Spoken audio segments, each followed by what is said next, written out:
2025 ମସିହାରେ ନୋବେଲ ପୁରସ୍କାର ପ୍ରାପ୍ତ ବ୍ୟକ୍ତିଙ୍କର ନାମ ଉପସ୍ଥାପନ କରୁଅଛି। ଚିକିତ୍ସା କ୍ଷେତ୍ରରେ ନୋବେଲ ପୁରସ୍କାର ପାଇଥିବା ବ୍ୟକ୍ତିଙ୍କ ନାମ ହେଉଛି ମେରୀ ଏଲିଜାବେଥ ବ୍ରୁଙ୍କ, ଯିଏକି ଆମେରିକାର ମହିଳା ନାଗରିକ। 2 ନମ୍ବର ହେଉଛି ଫ୍ରେଡ୍ ରାମସଡେଓ, ଆମେରିକାର। ସିମୋନ ସାକାଗୁଚି, ଜାପାନର।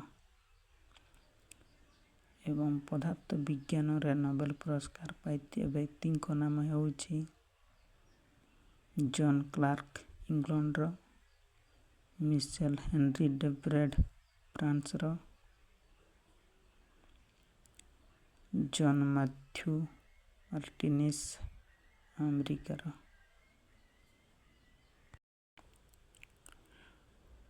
ଏବଂ ରସାୟନ ବିଜ୍ଞାନରେ ନୋବେଲ ପୁରସ୍କାର ପ୍ରାପ୍ତ ବ୍ୟକ୍ତି ହେଉଛନ୍ତି ସୁସୁମୁ କିଟାଗାୱା, ଜାପାନର। ରିଚାର୍ଡ ରବସନ୍, ଅଷ୍ଟ୍ରେଲିଆର। ଓମାନ ୟାଗି, ଆମେରିକାର।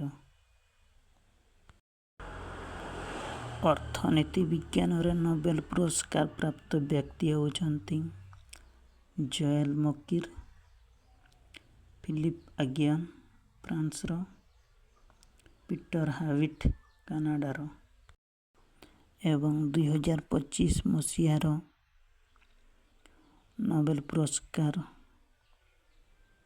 ଶାନ୍ତି କ୍ଷେତ୍ରରେ ପ୍ରାପ୍ତ ମହିଳା ହେଉଛନ୍ତି ମାରିଆ କରିନା ମାଚାଡୋ, ଯିଏକି ଭେନେଜୁଏଲାର ନାଗରିକ।